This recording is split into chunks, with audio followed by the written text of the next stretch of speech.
The untold truth about King Solomon. Solomon was a beloved king, but with an unpleasant history. The Bible is a complete and impartial book that does not try to protect us from the imperfections of our heroes of faith. It is difficult to think of the kings fondly remembered in the Bible without including Solomon. He will always be remembered as a king who loved God so much that he offered 1,000 burnt offerings, asked for wisdom, and shone with an understanding so uncommon that he brought peace and put an end to wars, as recounted in 1 Kings.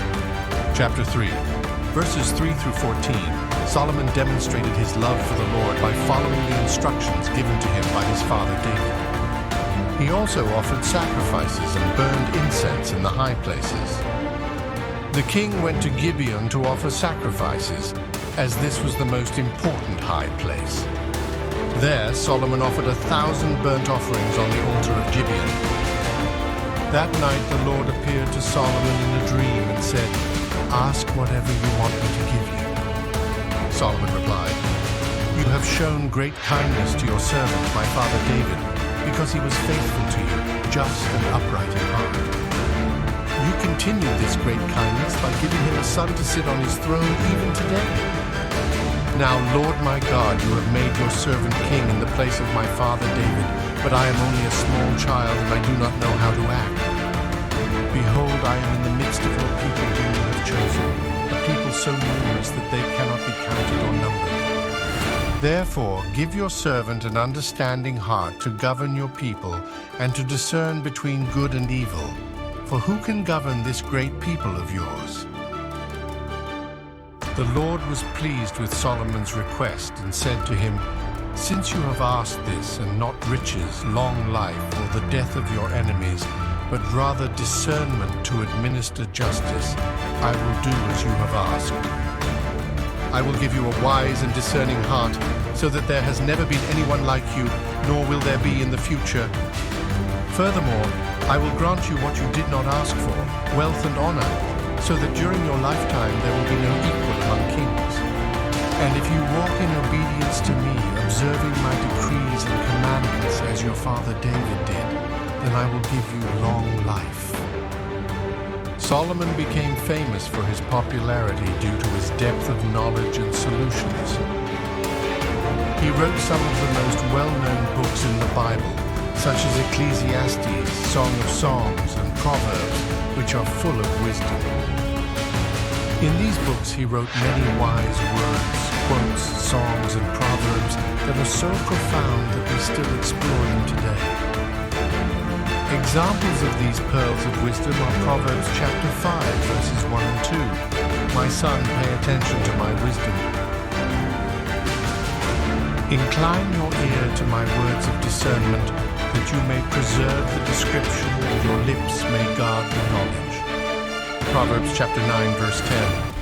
"The fear of the Lord is the beginning of wisdom, and the knowledge of the saint is understanding."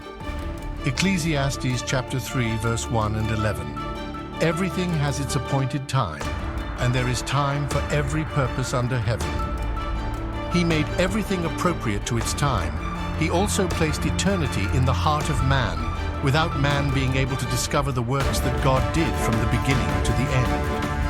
Solomon was a wise man who was difficult to ignore and easy to love. Therefore, many people came from far and near to seek his wisdom, wealth, or advice, as described in 1 Kings chapter 10, verses 1 through 18. When the Queen of Sheba heard about his fame, she came to Jerusalem to check out the stories that were circulating about his wisdom. Solomon's fame and his relationship with the Lord reached the ears of the Queen of Sheba, who came to test him with difficult questions. She arrived in Jerusalem with a large caravan of camels loaded with spices, large quantities of gold and precious stones. Upon meeting with Solomon, she discussed everything that was on her mind. Solomon answered all his questions, and nothing was too difficult for the king to explain. When the Queen of Sheba saw all the wisdom of Solomon, the grandeur of the palace he built, the food on his table, the seating of his officers, the servants who attended him in their robes, the cupbearers, and the burnt offerings that he offered in the temple of the Lord, she was impressed. She said to the king, "The news I have heard in my own country of your achievements and your wisdom is true." But I didn't believe it until I came and saw it with my own eyes. Indeed, not even half of them told me about their wisdom and wealth. How happy your people and your officers must be who stand before you, always listening to their wisdom. Praise be to the Lord your God, who took pleasure in you and placed you on the throne of Israel.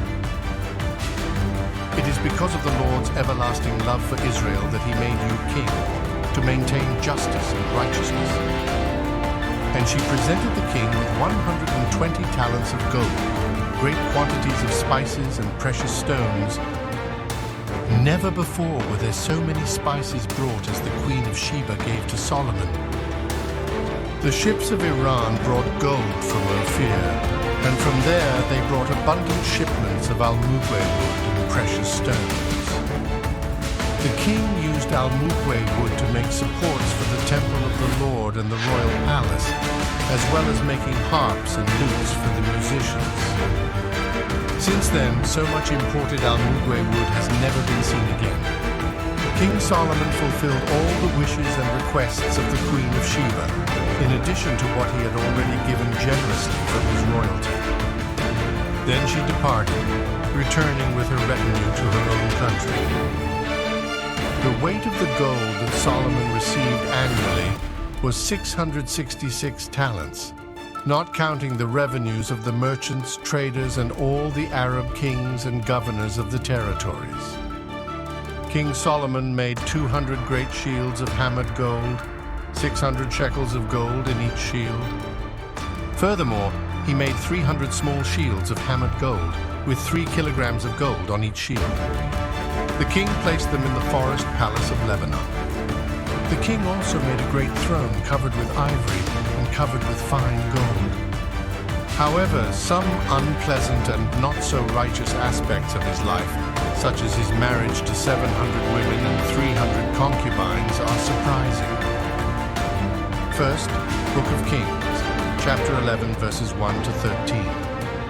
Solomon loved many foreign women, in addition to Pharaoh's daughter, Moabites, Ammonites, Sidonians, and Hittites.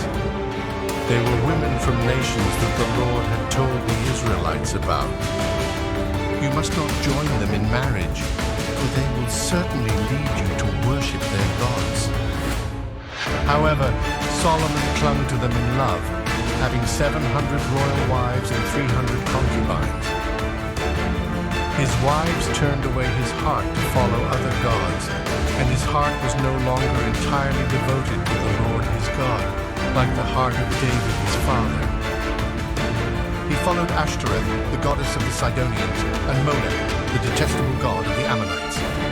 So Solomon did what was evil in the sight of the Lord, and was not completely faithful to the Lord as David his father had been. On a mountain east of Jerusalem, Solomon built a high place for Chemosh, the abominable deity of Moab, and for Molech, the abominable god of the Ammonites. Also for the Ammonites he did the same, accompanying their foreign wives who burned incense and offered sacrifices to their gods. The Lord was angry with Solomon because his heart had turned away from the Lord, the God of Israel, who had appeared to him twice. Although the Lord had forbidden Solomon to follow other gods, he did not obey the Lord's command. Then the Lord said to Solomon, "Since this is your attitude and you have not kept my covenant and my commandments that I commanded you, I will certainly snatch the kingdom out of your hands and give it to one of your servants. However, for the love of David and his father, I will not do this in his lifetime. From his son's kingdom I will uproot one tribe, but I will not take away his entire kingdom. For I will give him a tribe in consideration of David my servant, and in consideration of Jerusalem, the city I have chosen." Eventually, lust, weakness, and lack of discipline regarding his relationships with women caused him to that God would turn away from him until he lost almost everything he possessed. 1 Book of Kings, chapter 11, verses 28 to 40.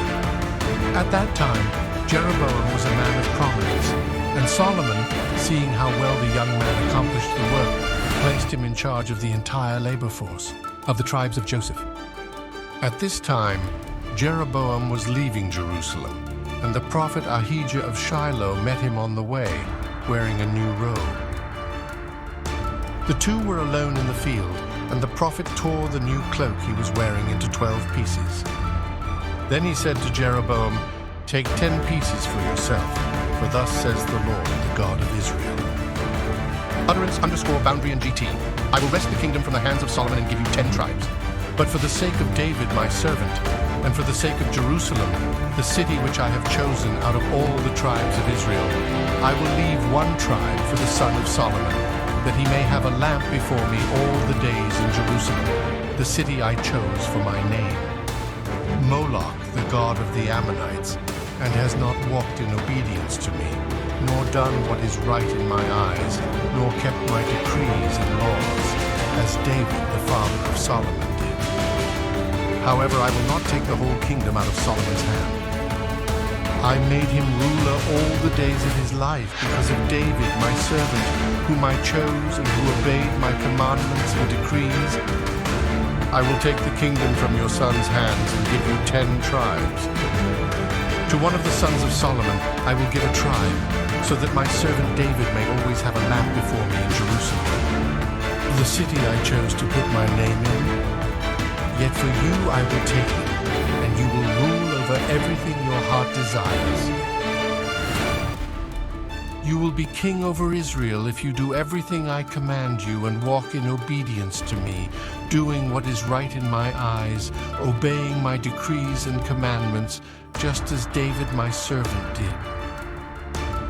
I will be with you, and I will build a dynasty as lasting as the one I built for David, and I will give Israel to you. I will humiliate David's descendants because of this, but not forever.